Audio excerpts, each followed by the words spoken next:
Welcome back. Main studio guests are the Educational Learning Task Force Chair and Co-Chair Vince Leon Guerrero and Taitano, the Interim Superintendent of the Department of Education. Before we went on the break, we talked about possibly outgrowing the school, and you're just telling me over the break that you've already outgrown the school. So what does it look like 5–10 years from now? What are we going to do with that school? Are we going to keep it there? Are we going to expand? What are we going to do? You got a heck of a job before you. Well, certainly one of the things that we should do is update our 10-year master plan and take a look at what we want to do with the current school stock and look at possibilities for new schools. So, one of the concerns that we were talking about at the first task force meeting was, do we, where do we want to build Untalon to? Or if we're going to perhaps build a new school, in Guerrero, if we're going to build a middle school in Tamuning. So those are the kinds of things that we want to map out. One of the laws that are in the books is to have smaller schools. Smaller schools. Right. So that will have to be amended if, in fact, we're going to stay with the larger school. Right, right. And then we were just talking in the break as well, is that the population drives, of course, where the schools, where businesses are going to be at. And again, so far, everything that's been driven is driven up this area. And so people migrating, especially with the cost of gas, 15 cents going up today as well, people want to move closer to where they work and go to school. And so you're seeing, not a mass exodus, but you're seeing now more folks moving away from the southern areas to get closer to their workplace, to and it's the subdivisions all where the housing. That's right. That's right. So I know the governor in his State of the Island address, he said he wanted to get all the plans in Guam, all these blueprints that were put together. He says we want to lay it on top of each other and make sure it works, because I'm sure it's not going to. And where it overlaps, where something needs to fit in, we have to make it mesh. So is this a part of that again in the master planning, not the school, but a planned community? And you were formerly from Guerrero as well. You know those planned communities and how they work in schools as well.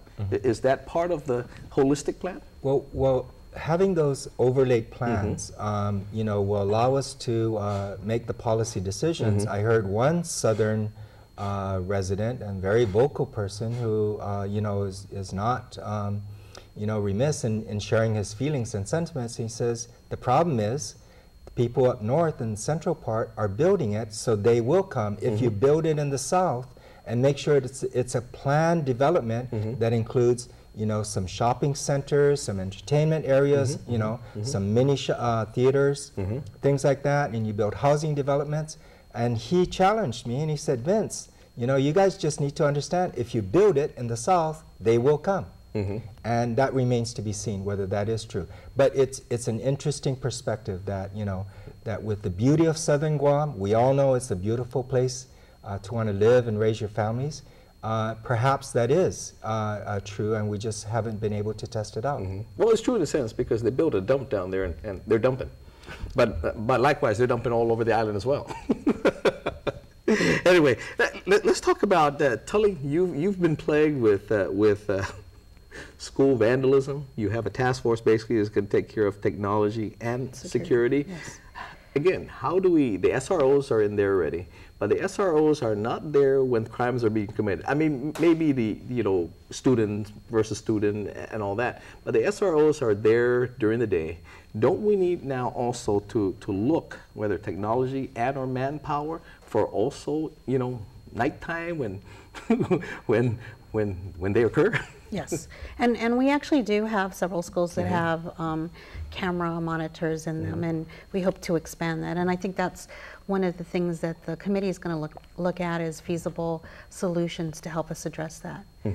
I think that one of the other things that we talked about today is service learning, that we're going to be working with the kids, with our students, and getting the kids in, to do projects in the schools. So if the students take part in upkeeping the schools and painting the schools and taking care of the schools, then maybe they won't be as ready to damage it, or if, well, they'll take ownership. Right, basically. they'll take ownership, right. And to add to that ownership part is the community schools that's going to be led by Mayor Melissa Savars and Board Member Rana Juju. And what they're going to be looking at is expanding the use of the schools after school hours, during the weekends, and when the school is on breaks. And the purpose for that, the benefit for that, is that you're developing those schools as community assets, and the community, the surrounding community and the family members, again, while they're there and using the school, it's less likely that it's going to be broken into and vandalized. And then you also have that because it's tied to the school and it's seen as a benefit and as an asset, they're going to become a lot more protective and be ensuring that, you know, their neighborhood kids are not going to be the ones breaking in and vandalizing. The financing solutions. Today, I think it was yesterday, 12 senators introduced a bond measure. Wow, 12 election year. anyway, 12 had introduced it, 3 were opposed to it, and one of the same 3 that opposed the bond borrowing the last time. Senator Pangilinan had said previously that the Series B bond, the money that was supposed to be Series B, was, correct me if I'm mistaken, that he had introduced a bill to get that money now for the repair, I think, of Untalan Middle School. Where are we at with that? What's up with that? Well, I know that the governor's put together a couple of creative minds, Henry Taitano and Carl Pangilinan, and they've come up with a list of some interesting financing possibilities. You know, certainly the more resources that we can pump into the schools, you know, the more work that we can do. But I don't know if they have not met yet. They're having their first meeting, I believe, is tomorrow. Oh, the Financial Solutions Subcommittee. Yes. Oh, and okay. so we're eagerly going to await, you know, the results of their meeting and our I think they have some interesting ideas. We can't share them yet. But, oh, no. Okay. Transportation. We don't hear as much anymore about busing. Seems to have maybe... Actually, we've had some issues recently. I think just yesterday, I think when bus drivers didn't show up to work, right? Or something like that. Well, yeah, I'm not exactly sure what the problem is, but I know that we've had some sporadic issues, I think in some of our northern schools, kids being picked up a little late. So, you know, certainly we need to make sure that we have a plan to, you know, make sure that our buses are running and that they're replaced so that, you know, our kids can safely get to and from school. And so one of the things that we're hoping is that the busing committee is not just going to look at the way we've always done it, but possibly see whether it's feasible to explore other options.